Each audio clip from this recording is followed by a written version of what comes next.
Good evening, class. So glad that you are joining us from wherever you are joining us. I would love to hear you. I know that we have people watching in other countries, and I know across the country in different places, because we sometimes get letters from you, and I appreciate that. But please let us know wherever you're watching us from.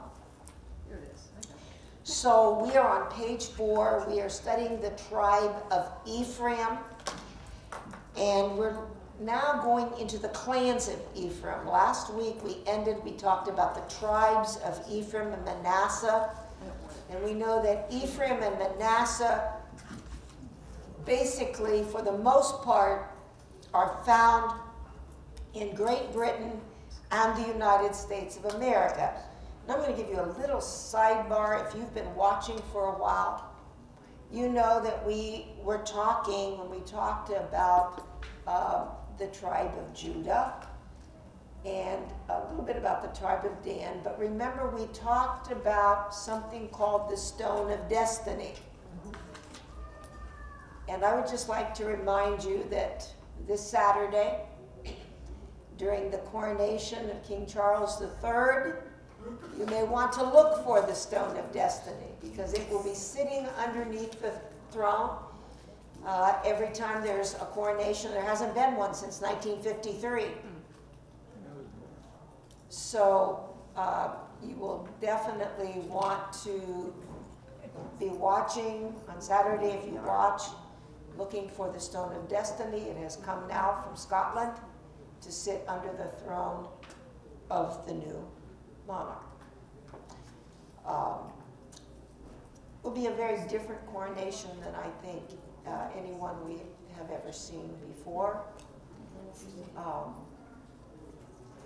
little bit different as far as the Christian church is concerned. Up to this time, the monarch of England was also considered to be the head of the Church of England.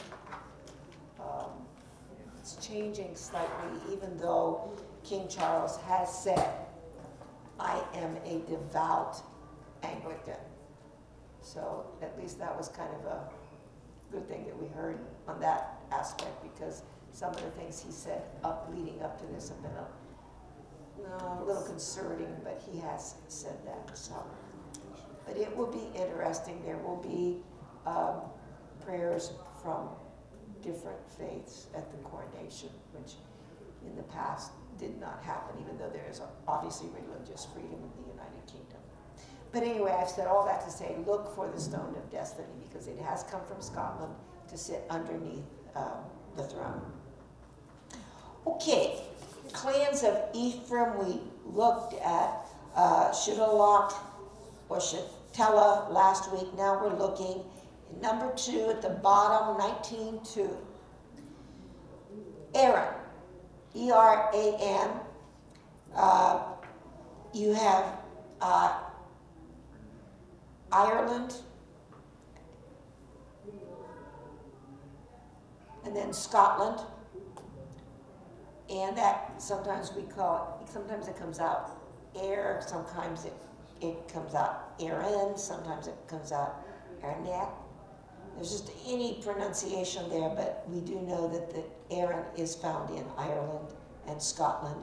Erin is also, I-R-I-N, is found in Ireland. There are clans of the tribe of Ephraim in Ireland. There are the Aran, and this people group, obviously from the tribe of Ephraim, they're called Menai in the Caucasus Mountains. And you know that the Caucasus Mountains are in that area around the Caspian Sea and the Black Sea. So these the mountains, if you have your map out, if you don't, I'll just show you. You can look on your own. But the Caucasus Mountains are between the Black Sea and the Caspian Sea.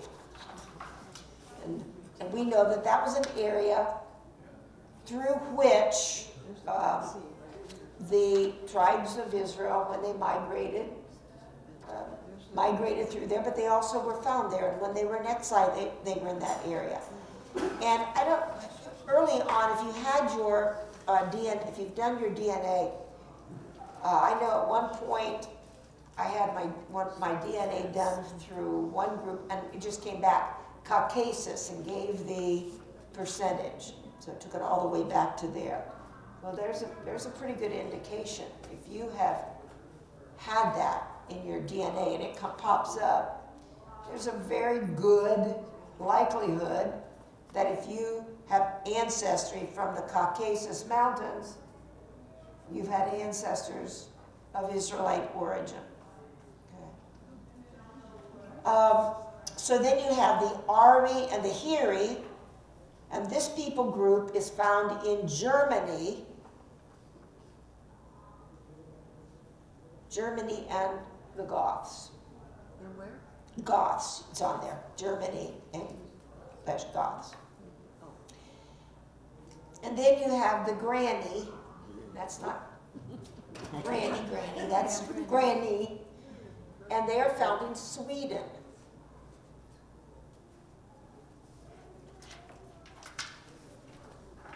You also have the Garanai, found in East Scythia. And again, if you're in your map, East Scythia would be in that area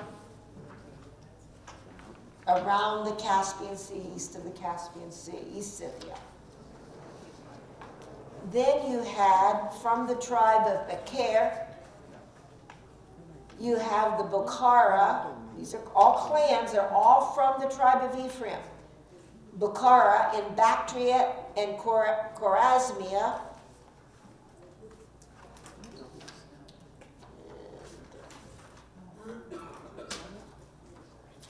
Then you have, from also Becher, you have the Borak-Twari, see that 50 times, Borak-Twari, and they're the invaders. Here's what's important. They are the invaders of Britain. These were the people, the Borak-Twari went into Britain. They invaded Britain. They basically then populated Britain. And then you had another clan from Becher, the Bulgari,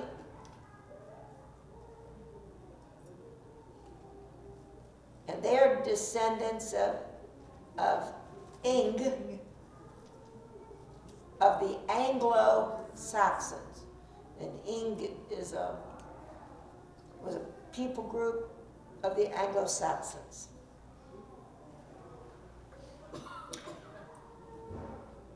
From the descendant of Ephraim named Tahan, or Tahat, you had the Teutons of Scandinavia. Here we go again, Scandinavia. S-C-A-N-D-I-N-A-V-I-A.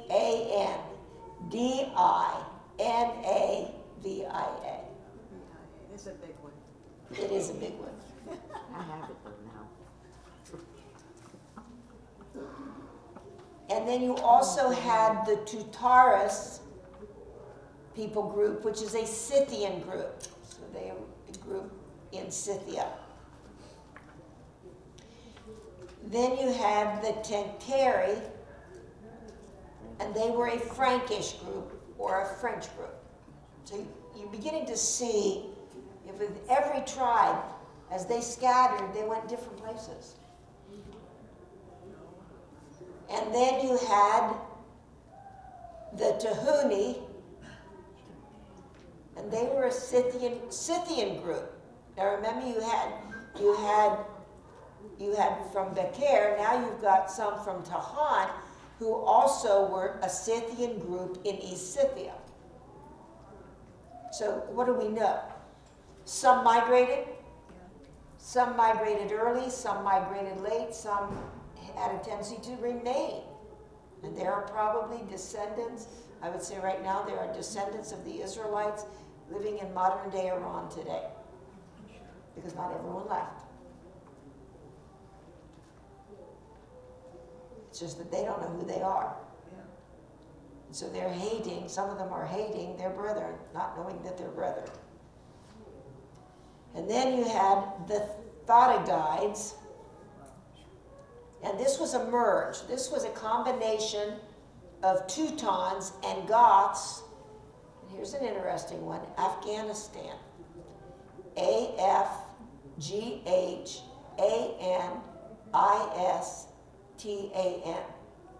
Now when you think about this, think about what we know about groups right now who are basically in charge in Afghanistan.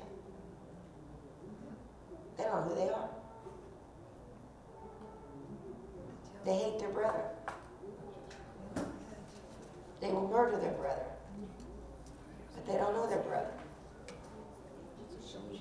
And then Sogdiana. And Sogdiana, way east of the Caspian Sea. Okay, so this group of Teutons, the Thottigides, actually some of them were also from, and some of them remained in Sogdiana. And from Bered, you have the Baradi, and they are a Gothic group. And you have the Bardi, and they are found in Sweden. Again, you're seeing them from far east, and they're moving west and north. You have another people group called the Bordigali, and they're found in an area called Bordeaux. How many have ever heard of Bordeaux? Yeah, you've probably heard of Bordeaux wine. Bordeaux in southwest Gaul or southwest France.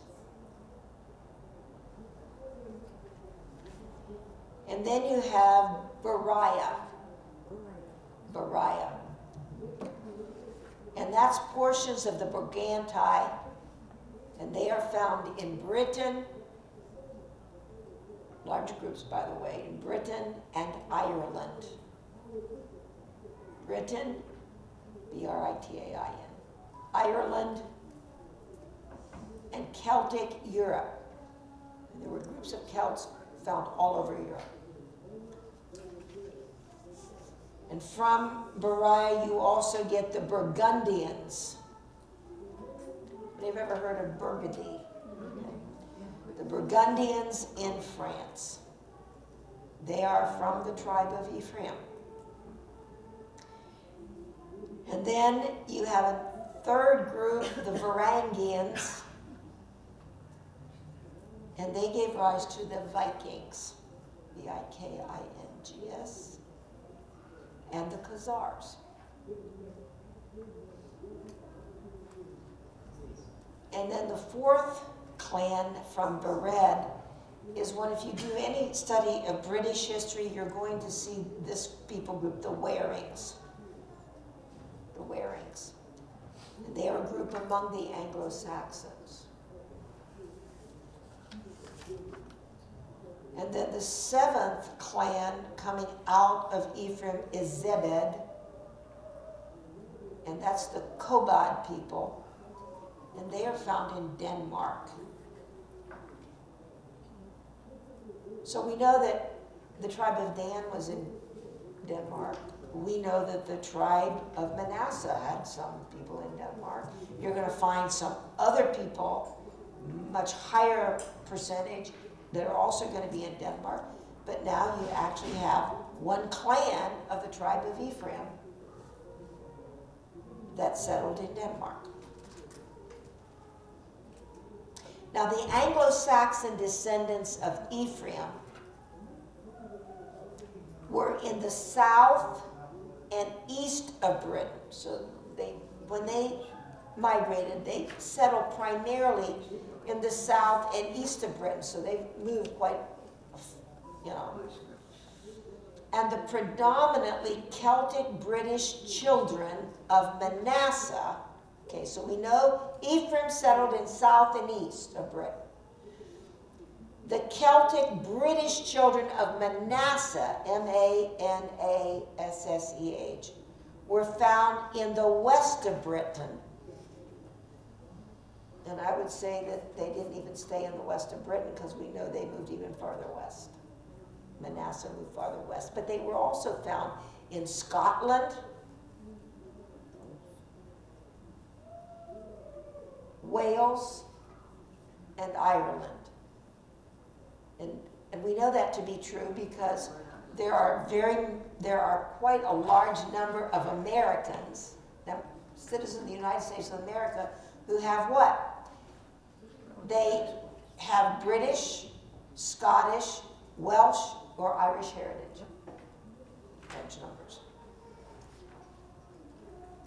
Because the tribes of Ephraim, who were located in the south and east of Britain, tended to stay, for the most part, in Britain.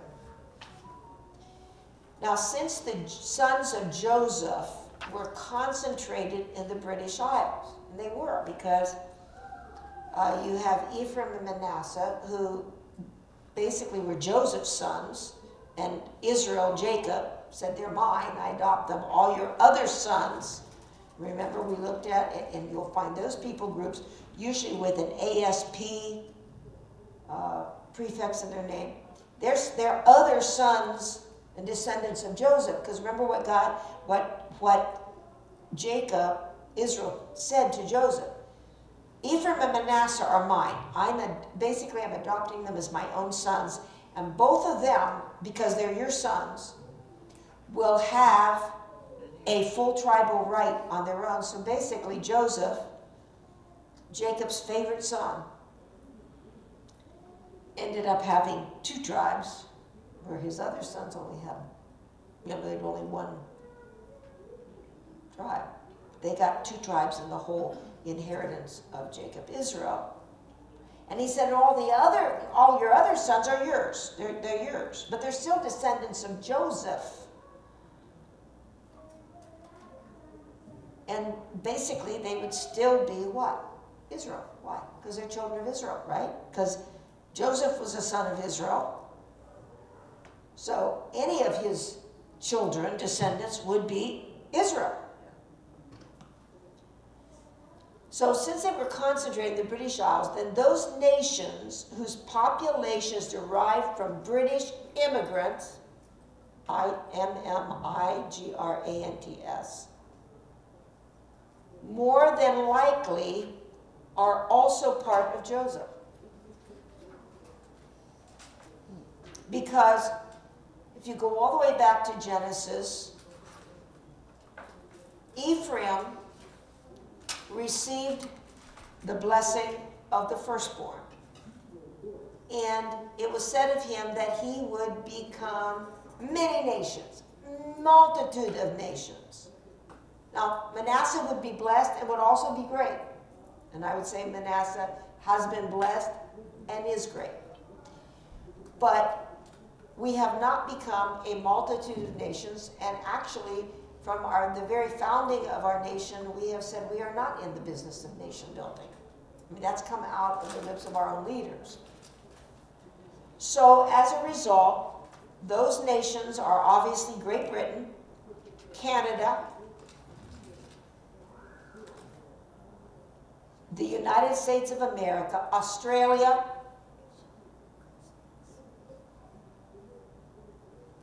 New Zealand,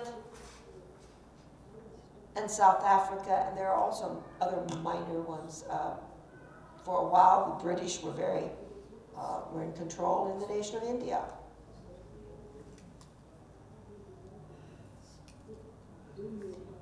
Now, the tribe of Ephraim has among its symbols one that is quite unique, and it is that of the unicorn. Unicorn. Let me ask you a question. Are there unicorns? Yes. Absolutely.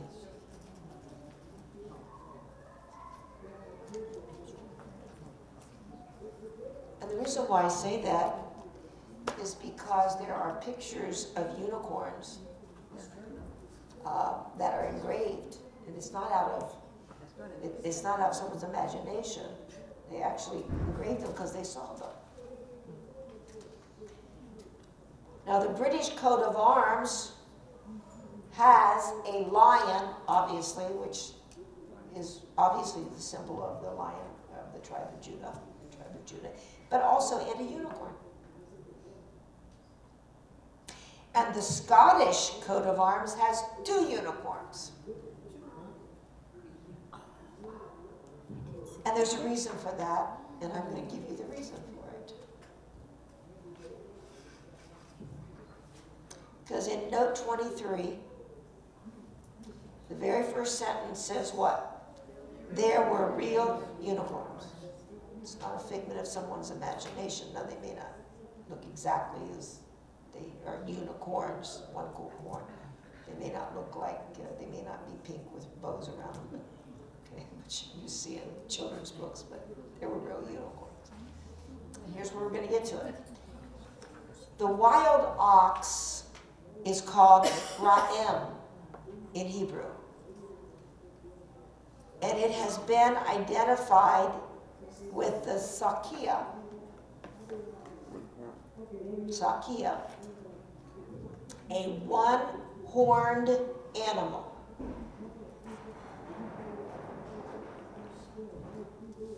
Now, way back when we first started, we talked about Assyria. The sakia, we talked about the black obelisk of Shalmaneser of Assyria. Well, the sakia was depicted on the black obelisk of Shalmaneser of Assyria. In other words, there was a unicorn depicted on the black obelisk that you can go online and see. Another depiction of sakia can be found on the Gundestrup cauldron from, guess what? Himmerland in Denmark. And we know what? There were clans of the tribe of Ephraim that ended up in Denmark. Now, understand what's probably happened. Here are clans, here's a clan of the tribe of Ephraim. There was a tribal, and they may have forgotten a great many things, but they remembered certain symbols. And one of the symbols for the tribe of Ephraim was a unicorn. So they get to Denmark, and they may not remember a great deal.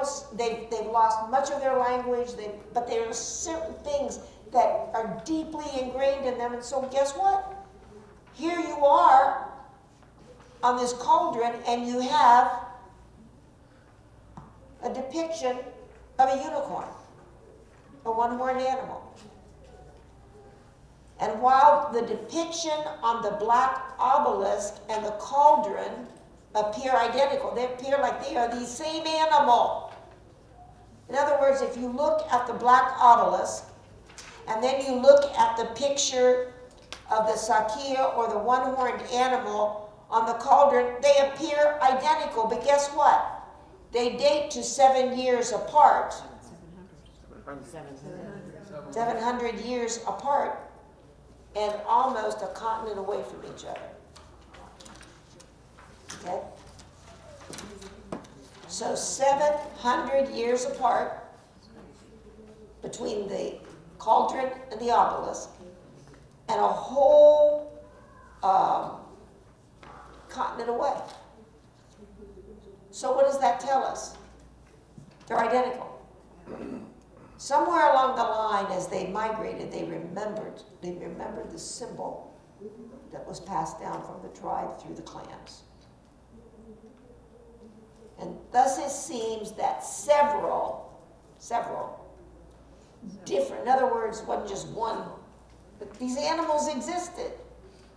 And there were several different one-horned animals once existed. And did I remember to put the Hebrew word for ra'em? For bull?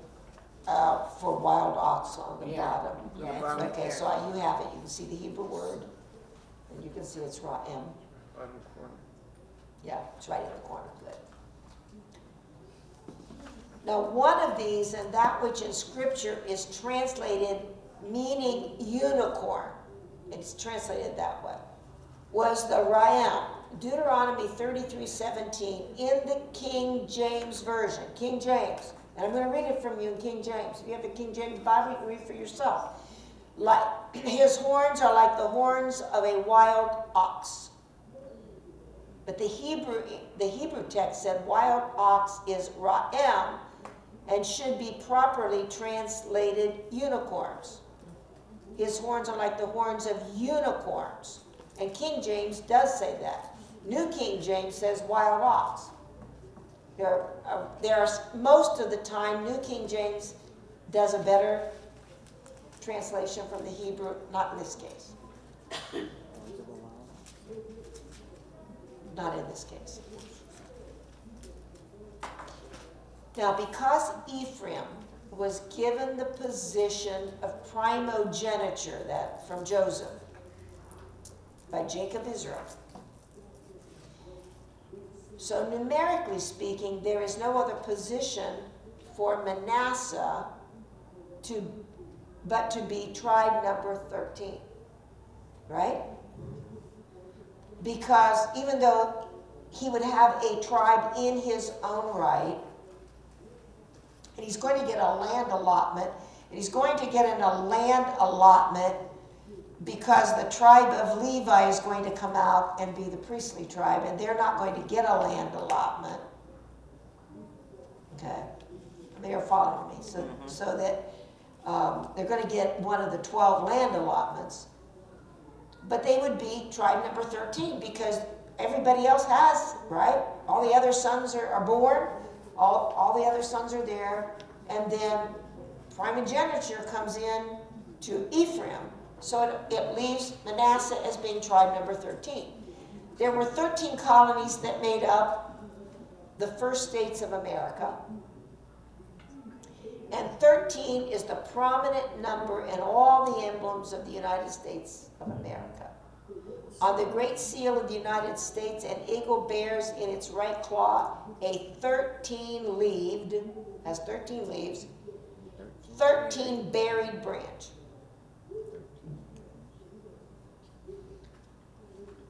In the eagle's left claw are 13 arrows. Over the head of the eagle are 13 stars in a circle. Interestingly enough, Joseph dreamed 11 stars representing his brothers and the sun and moon bowing down to him. That is 13 heavenly bodies. Everything's 13. 13. On the chest of the eagle is a shield, and we've looked at this, so I'm just kind of reviewing. We took a look at the seal. On the chest of the eagle is a shield whose upper half has 13 bars. And I would simply say this is not accidental. There were 13 original colonies, and there were 13 tribes of Israel, with Joseph's position being assumed by his two sons, who, because Jacob Israel adopted them, each became a tribe in their own right. And we know from Scripture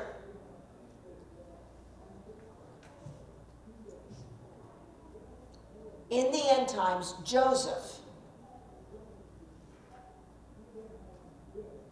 will have two portions because both Ephraim and Manasseh get their own land allotments.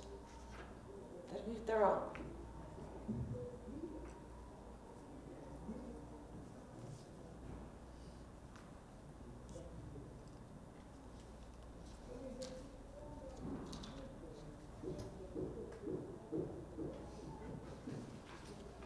Now, any questions, any comments? Okay, in the early days of colonization, people came to America from all parts of Britain. They came at different times. And probably, for many of us, many of our ancestors came from Britain, or at least the United Kingdom. whether it was from Britain or Wales, or Scotland or Ireland, they came. And they came from all parts and later from all over the world.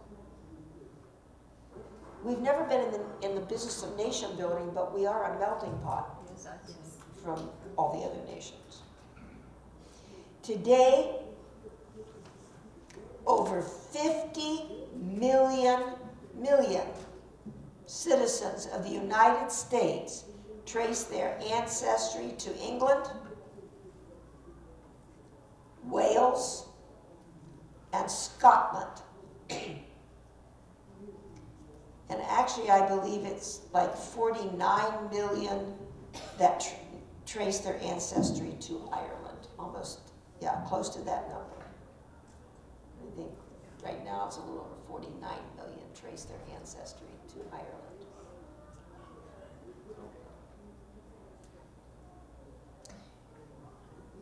The United States has also received immigrants from Italy, Germany, Poland, Russia, Mexico, and many people of Jewish descent.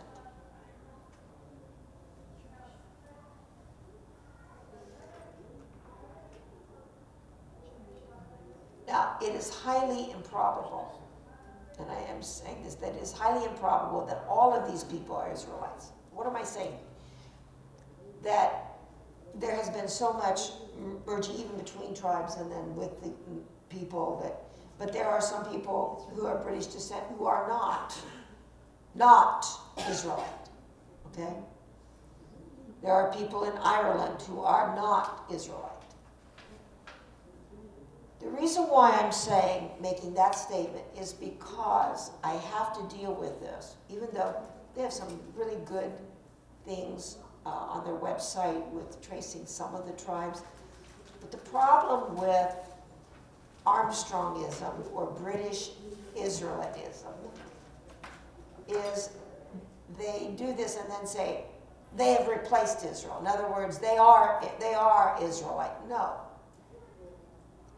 No. Israelites are Israelites. And yes, they've blended, they've merged into other tribes, they've intermarried within tribes, they've intermarried out of tribes. And basically, only God knows who's who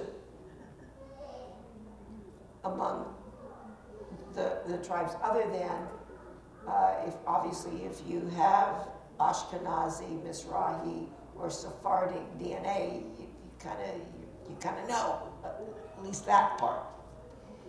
But when it comes to the Israelite, it's a little bit harder. Why? Because there's been so much time and there has been so much intermarrying between tribes and outside of the tribe. But there's a large number, but not all. Okay, so you need to know that not all. But many of them might be.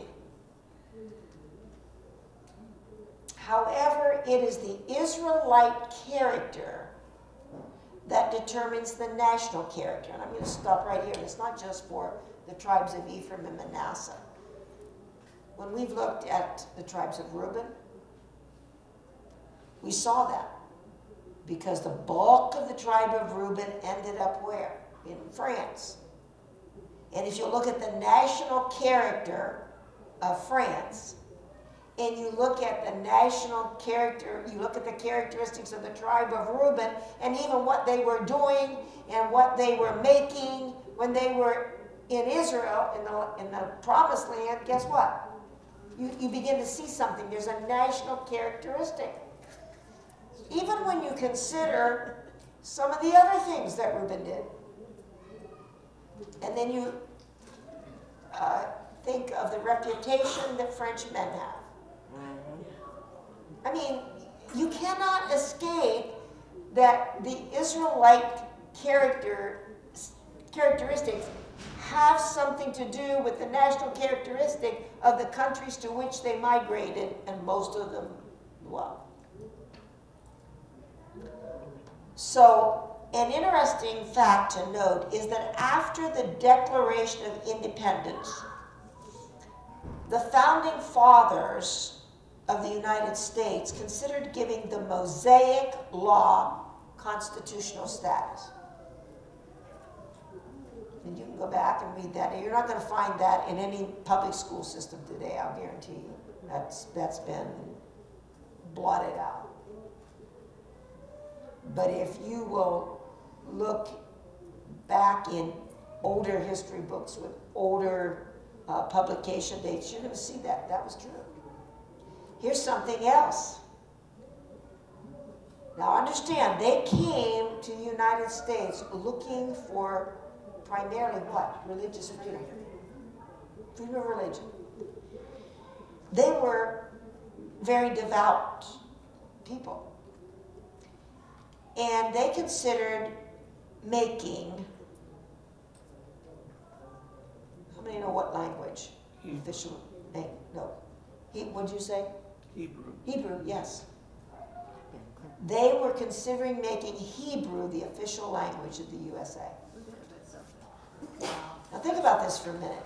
If indeed, now think about it, if indeed they were not of Israelite descent, why of all the, first of all, it was pretty much a dead, now think about this, it was pretty much a dead language by that time.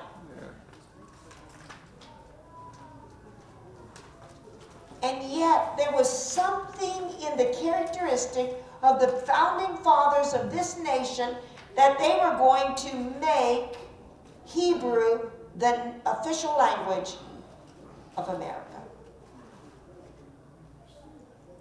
It's in the DNA. That's very interesting. Yes. Because there are only two nations in the history of mankind who were founded upon a covenant with God: the United States of America and the nation of Israel. And it's in our history. Now I want us to go to Genesis 48.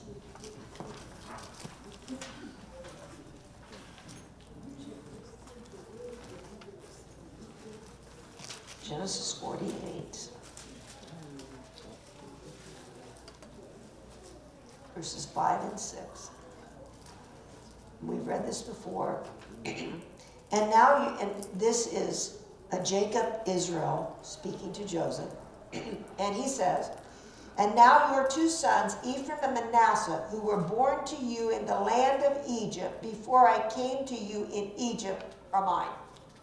They were born before I ever got here, but they're mine. I'm taking them. "As Reuben and Simeon, they shall be mine." So basically he's saying they're going to, in essence, in order, are going to replace Reuben and Simeon. "Your offspring, whom you beget after them, shall be yours." They're yours. "They will be called by the name of their brothers in their inheritance." Now this becomes very interesting. So what is he saying? They're yours. They're going to bear your name, the descendancy. But as a group, they are going to be called what? By their brothers, the name of their brothers, which is what? Israel. Because basically, Ephraim and Manasseh were the prominent tribes in the northern kingdom of Israel. And they're called Israelite.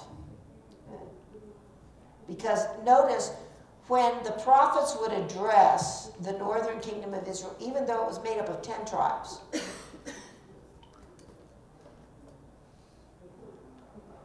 he would address Ephraim, or Manasseh. So, therefore, even though he said, they're yours, any other descendants are yours, they're going to be obviously called, and probably in the end times put in with Ephraim and Manasseh in an inheritance. Because he said, they're going to be called by the names of their brother. So other sons that would be born later to Joseph were to be attached, and here's the key, attached to either Ephraim or Manasseh. So Joseph had other sons who were absorbed among Ephraim and Manasseh. Why? Because that's what was declared. That's what Jacob Israel declared. So from reading Chronicles, 1st and 2nd Chronicles, and looking at other source materials, and again, you can do this as well, it appears that most of the other sons of Joseph, and we looked at, remember I said that they would have an ASP, you'd see that, were absorbed among Manasseh, believe it or not, and counted to Manasseh. And what I mean, were there some that were attached to Ephraim? Yes. But the majority of the ASP peoples that we looked at ended up being absorbed among Manasseh. And therefore they would be counted to Manasseh. Yes, Reba. Can you do that one? I'm sitting there looking at it and I'm not. Okay. The whole 26? Yeah. Yes. Okay. Ephraim and Manasseh would be the forefathers of separate tribes. Separate tribes. Each one in his own right. Other sons that would be born later to Joseph, and there were other sons. We looked at those people groups. And they were to be attached to either Ephraim or Manasseh, because he said they'd be called by their brothers' names. Joseph had other sons who were absorbed then among Ephraim and Manasseh. If you read Chronicles, 1st and 2nd Chronicles, or Chronicle Numbers, and you'll see that this time there was this many in this tribe, and this many in this tribe. From reading Chronicles and looking at other source materials, it appears that most of the other sons of Joseph were absorbed among Manasseh. I'm not saying there weren't some absorbed by Ephraim, but most were absorbed among Manasseh and counted to Manasseh. Now, in Genesis 40, any more questions on 26? Okay, 27, and that's, unfortunately, I can't go beyond 27. But I do want us to do 27. If you will turn to Genesis 48:19. And this becomes very important because we started this whole journey by looking at Romans 11. So this is where he is blessing Jacob. Israel is blessing Ephraim and Manasseh, and he crosses his arms. And Joseph said to his father, "Not so, my father, for this one is the firstborn. Put your right hand on his head." In other words, Joseph moves the sons to his father in the right direction, and the father crosses his arms. But his father refused and said, "I know, my son, I know. He also shall become a people, and he also shall be great. But truly, his younger brother shall be greater than he, and his descendants shall become a multitude of nations." So this is where we have to look at this, and it helps us to understand Romans 11. Because the Hebrew words translated as a multitude of nations, and I've given it to you in Hebrew transliterated. Melo hog goyim. Literally, this verse says, literally, his seed will be the fullness, F-U-L-L-N-E-S-S, F-U-L-L-N-E-S-S, the fullness of nations. Now, if we go into Romans, Paul is talking basically about the last time, the end times, the last days.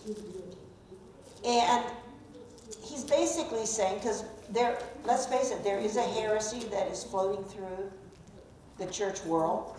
That's the heresy that says that the church has replaced Israel. And God's done with Israel. Please hear me, God is not done with Israel. The church has not replaced Israel. There is still a plan for God's natural, and by that I mean his DNA, sons of Abraham, natural sons of descendants of Abraham. We are, if you're any Gentile who has come to faith in Jesus Christ, is a son of Abraham spiritually, by faith, right?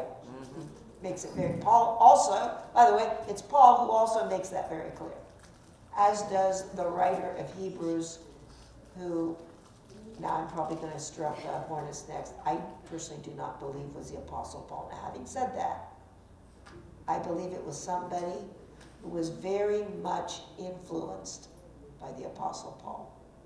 And some of you know when I taught Hebrews on Sunday night, I kind of threw out my opinion.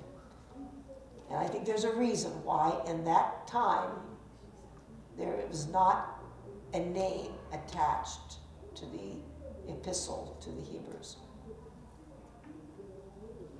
Now some of you, how many know why I'm saying what I'm saying right now? Why there was not a name attached there? Because there is none. And that's why people say, well, but it's very, how many know it's very Pauline? Very much a Pauline influence. Well, this person was highly influenced by the Apostle Paul. And at one time, had a very prominent, later in ministry, beginning of ministry, a couple ministered together, and one was prominent. Later on, the other was prominent. Now you can start connecting some dots. And by the way, that's not me eating too much pizza last night. I didn't have any pizza last night. That is doing research linguistically and fragments of things we have. And I'm not the only person that believes that, by the way. I don't understand that. Okay. But in Romans 11:25, the Apostle Paul says, "For I do not desire, brethren, that you should be ignorant of this mystery, lest you should be wise in your own opinion, that blindness," here's the key, "blindness in part, is it full? No." Why? Because there are people sitting in front of me that very well may be Israelite descendants, and you are believing what? You've embraced salvation through the shed blood of Jesus Christ. There are Jewish people today, Jewish people of the tribes of Judah and Benjamin, who have done what? Embraced Yeshua as the Messiah. Yes. Okay, so not everybody's blind, in part. Okay, in part. But here's the key, has happened to, notice the term he used, Israel. Israel, not Judah, Israel. Blindness in part has happened to Israel until, and here's the problem. In Genesis, it basically translates that word correctly as what? Nation. He shall also be a fullness of nations. And that fullness of nations is what? I gave it to you. Melo ha-goyim. Now, by the way, now I'm going to tell you that where this says, until the fullness of the Gentiles. Now, strangely enough, if you translate that into Hebrew, so you can lay Romans 11:25 side by side with Genesis 48:19, you can lay them side by side. If you translate this into Hebrew, guess what it comes out? Goyim. Melo goyim. Melo goyim in Hebrew. Now in the Greek, which this is, It's the Peroma, and it still should be nations. It should not be Goyim. So unfortunately, this was mistranslated into English as Gentiles. It should have said, has happened, until the fullness, the Peroma in Greek is indeed fullness. But notice how these two relate if you translate Goyim, nations, instead of Gentiles. Because Gentiles adds confusion, doesn't it? So basically it says, blindness in part has happened to, because Paul is dealing with, has God forsaken his natural people? No. And his natural people are more than Judahites. His natural people are also Israelites and descendants of Israelites.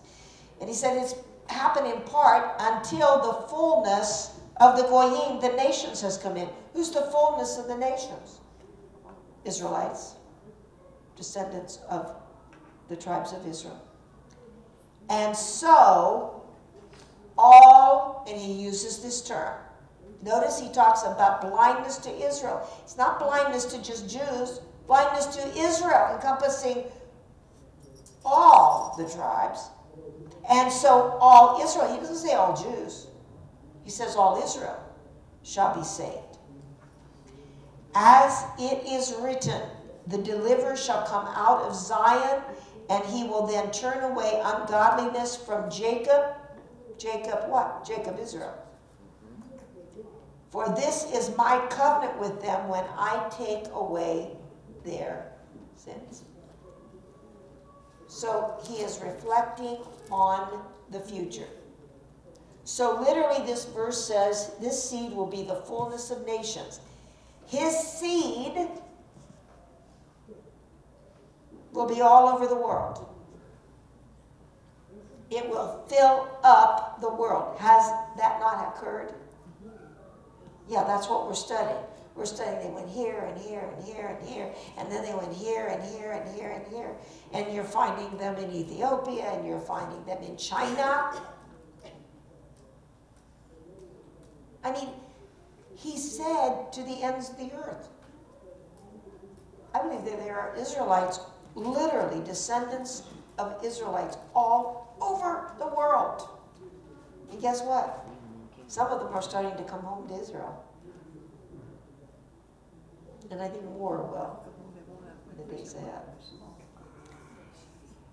His seed will be full-fledged nations. His seed will be world-filling nations. That has occurred. The phrase, I can't do that. I'll have to do that next because I ran over time. I apologize. I usually like to try to end on time. So I don't want to get started, but then I kind of started it, but I will give you, we'll talk about the end of the earth because that's what God said. He said he would scatter them to the ends of the earth. What does that mean? And then I'm going to talk a little bit about hereditary monarchs in the countries of Europe. It's kind of, we'll kind of do it after we, next Wednesday after we have probably tuned in or not tuned in or maybe we tuned out with the coronation on Saturday. But if you do happen to pick up any of it, again, I'll remind you, look for the Stone of Destiny. You may not be able to see it, but I guarantee you it has been moved from Scotland to the location of the coronation.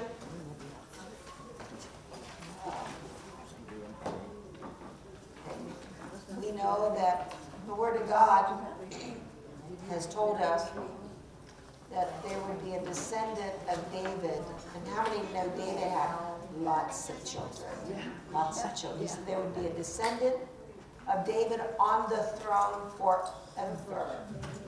Okay, we know that the whole thing ended with Zedekiah, but how many know that there was a deposed king before Zedekiah came on the scene who was imprisoned in Babylon, released from prison in Babylon, and he had ancestors. He would still be the Davidic line.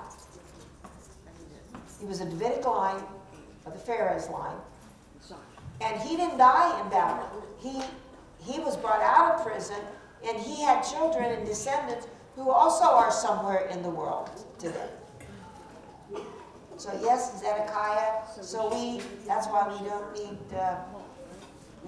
need the legend that has gone rampant, Teotepi, because there are other descendants of David who are sitting on thrones somewhere today.